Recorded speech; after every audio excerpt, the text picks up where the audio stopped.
নমস্কার বন্ধুরা, আজকে চলে এসেছি আরও একটা নতুন খাবারের রেসিপি নিয়ে। বিকেলবেলা কিছু খেতে ইচ্ছে করছে, টক ঝাল মিষ্টি, অথচ উপায় নেই। ঘরে সেরকম কিছু নেই, তো ঘরে থাকা কিছু জিনিস দিয়ে আজকের খাবারটা বানিয়ে নিচ্ছি।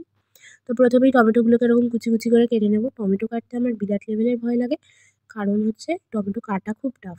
এর থেকে পেঁয়াজ কাটা ইজি।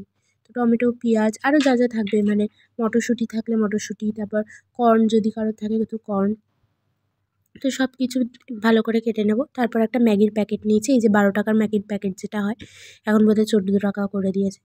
সেটা নিয়ে ভালো করে দুরমুশ করে ম্যাগিটাকে একদম ক্রাশ করে নেব, একদম গুঁড়ো গুঁড়ো করে নেব।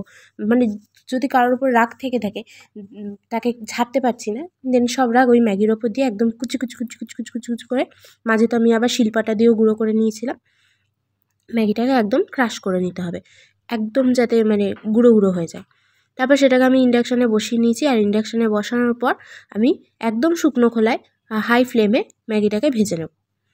ম্যাগি ভাজার সময় আমি একটা জিনিস খেয়াল করলাম যে ম্যাগি থেকে তেল ছাড়ে। আমি কোনো তেল দিইনি, জল দিইনি, কিছুই দিইনি, তাও ম্যাগিটা চকচক চকচক করছিল।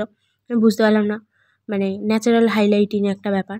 তো এই দেখো, দেখে বুঝতেই পারছো ম্যাগিটা কেমন চকচক চকচক করছে। তো এরকম ব্রাউন ব্রাউন যখন হয়ে যাবে তখন ম্যাগিটাকে ভেজে নামিয়ে নেবে। নামানোর পরে আমি দেখলাম ঘরে ধনেপাতা রয়েছে, মা ধনেপাতা এনে দিল। তারপর সেই ধনেপাতাটাকেও ভালো করে কুচি কুচি করে কেটে নিলাম, একদম মুড়ি মাখার সময় যেরকম কুচি কুচি করে কাটা হয় সেই রকম করে কুচি কুচি করে কেটে নিতে হবে। এবার কেউ চাইলে এর মধ্যে লেজ ওরকম কুচকুচ করে, তারপর কুরকুরে কুচকুচ করে, সব কিছু গুঁড়ো গুঁড়ো গুঁড়ো গুঁড়ো করে অ্যাড করতে পারো। লেবু নেই, ওই জন্য উপরন্ত একটা গন্ধরাজ লেবু নিয়ে সেটা অ্যাড করলাম। ও আজকে আমি মোটামুটি হাতের কাছে যা যা পেয়েছি সব কিছুই কুচি কুচি করে কেটে নিয়েছি। আর সব শেষে কেটে নিচ্ছি একটা ঝাল লঙ্কা, যাতে একটু ঝাল ভাবটা থাকে। তো মোটামুটি কাটার জিনিসপত্র সমস্ত কিছু আমার রেডি। এই জিনিস লাগবে, আর যা যা বললাম সেটা যদি কারোর কাছে থেকে থাকে তো তোমরাও ঘরে অ্যাড করে নিতে পারো। তো এবার ম্যাগিটাকে নিয়ে এসেছি, নিয়ে আসার পর আমি সবার আগে লেবু দিতে যাচ্ছিলাম, কিন্তু মা বললো না, আগে লেবু দেওয়া যাবে না, তাহলে নেতিয়ে যাবে, ওই জন্য তো আগে পেঁয়াজ আর ধনেপাতা এইগুলো দিয়ে নিলাম। টমেটোটাও দিইনি, কারণ টমেটোর ওই রসটায় যদি নেতিয়ে যায়। তো সেটা করে ভালো করে নেড়ে নিলাম। আমি একেবারে হাত লাগাইনি, কারণ হাত লাগালে তারপর লঙ্কার হাত চোখে গেলে তো আরও বিপজ্জনক অবস্থা তৈরি হয়। এরপরে আমি দিয়ে দিলাম ম্যাগির প্যাকেটে যে মশলাটা ছিল, ওই মশলাটা ছিঁড়ে পুরো গোটাটা। এখানে আমি ম্যাগি মশলা অ্যাড করেছি, চাট মশলা অ্যাড করেছি, ঘরে যদি জলজিরা থাকে সেটাও অ্যাড করতে পারো। তারপরে হচ্ছে আরও যেসব ভাজা মশলা হয় বা বিভিন্ন ধরনের মুড়ি মাখার মশলা, সব ধরনের কিছু অ্যাড করতে পারো। তো আমি চাট মশলা আর ম্যাগি মশলাটা অ্যাড করলাম।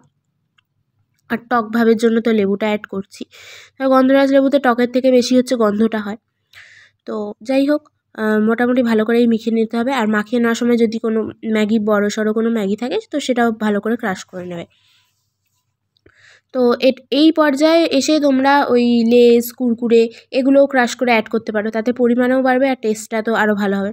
তো এবার সব টমেটো কুচি যেগুলো করেছিলাম সেই টমেটো কুচিগুলো দিয়ে দিতে হবে। এই টমেটো আর লেবু দেওয়ার পর আর রাখা যাবে না, একদম জলদি জলদি করে জিনিসটাকে সার্ভ করে দিতে হবে।